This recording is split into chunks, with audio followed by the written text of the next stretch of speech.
Hey, what's up, and welcome to my corner of the internet. So, I'm excited to tell you, please like, comment, and subscribe. It'll be much appreciated. We got goals, and I want you to help me be a part of them. Anyway, so... なんてことだ。人間の皮ですよね。I'm at a point right now where I'm watching a good bit of anime that I like, and I'm right now in the second season of Golden Kamuy, and I am absolutely enjoying it.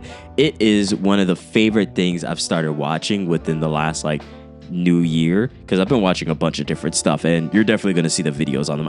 I went for some nostalgia. I went for all types of different things, and I'm making videos on it currently, so I can't wait to get there.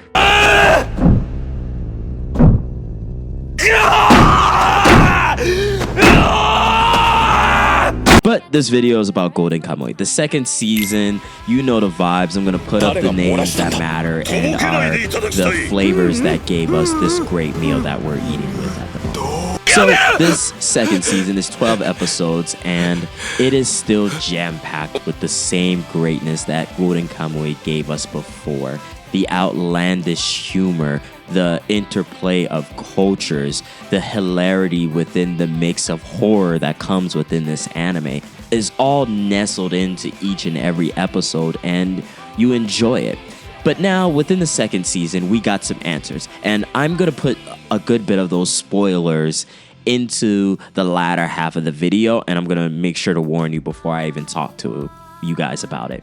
But I just want to say the second season is just as good as the first season, and you enjoy the story, and it's no drop of form.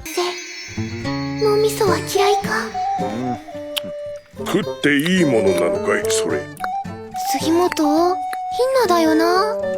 ヒンナヒンナ。 Which is first and foremost really important when you're going from season to season with an anime, and you see that sometimes we wait here, sometimes we get it back to back. But with Golden Kamuy, it seems as though they understand the vision for this anime, and they're not messing up the chef while he continues to cook.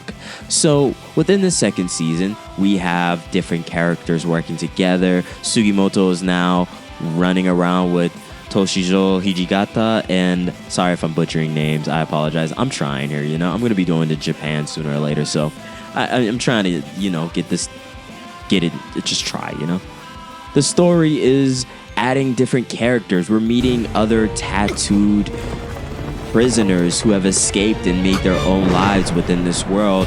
And we're also adding on to the mystery of who is Asaripa's father and what did he do and what did he didn't do, and the possibility of certain betrayals from certain characters, and questioning loyalties and trying to really understand where everyone's places lie within this story. Because if you've known historically about gold rushes and all those different things, this is known throughout all those times is it's filled with betrayal. It's filled with moments where other people hurt other people in the pursuit of gold and riches and their own ideas of what'll make them happy.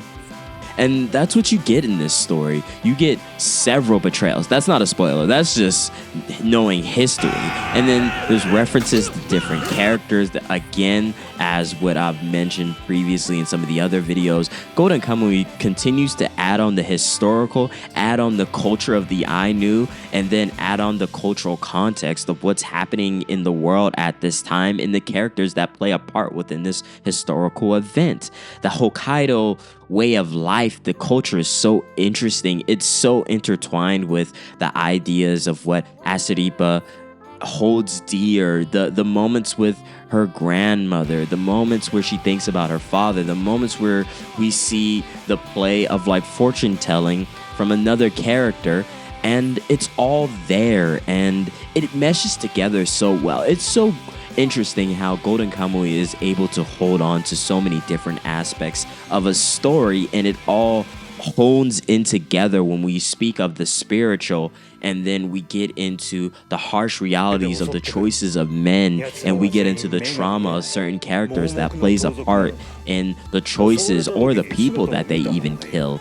it's all there for you to experience and witness, and it makes such a thrilling ride.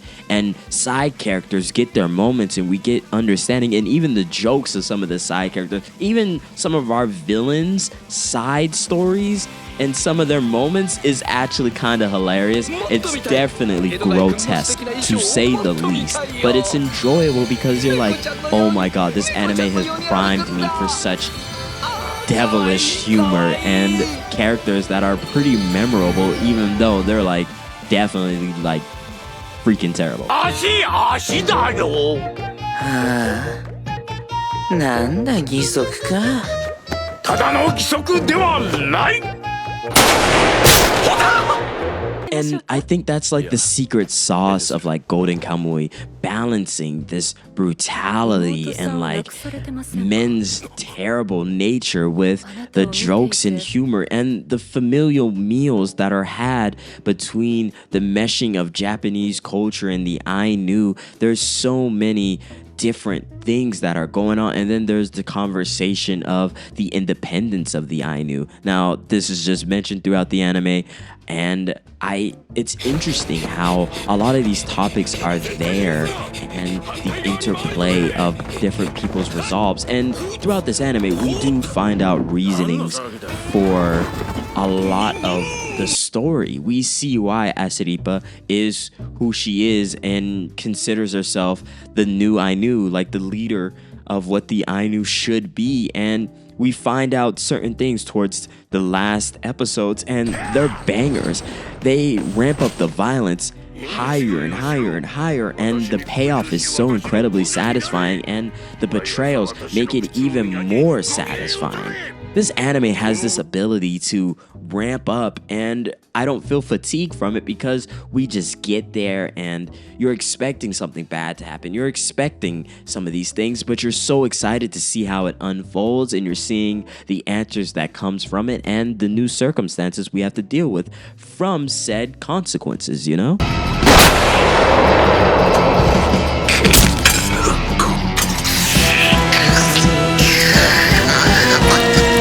Here's a little bit of a spoiler. I'm giving you a chance. I'm 100% giving you a chance. You could probably skip ahead because this is the latter half. We find out that Asiripa's dad is Nopuru. I'm not even. And he ends up having his reasons for the gold. And you also find out that he didn't kill his friends for the gold. And that's such an interesting play into the story because now we're really questioning what happened. What was the reasoning? Well, we find out it's to help the Ainu buy their independence and be free. It's an interesting concept to add to the story because this is historical. This is something that's come about. And to see an anime venture into these topics within the mix of the gold rush and men's behaviors, and then using the new generation to push these ideas forward, it's incredibly interesting, and Golden Kamuy does this perfectly. It continues to be a masterpiece, and I hope you watch this anime, even with the minor spoiler I gave you. I didn't give you all of them, so, you know, whatever. I appreciate you so much for making it to the end of the video. If you have not seen Golden Kamuy, I genuinely recommend this. This anime is a 5 out of 5, and it's a wild ride. And I hope that the next season continues to be fire just as much as the other ones. Anyway, peace. I appreciate you so much. Take care and be well. And like, comment, and subscribe. Yeah.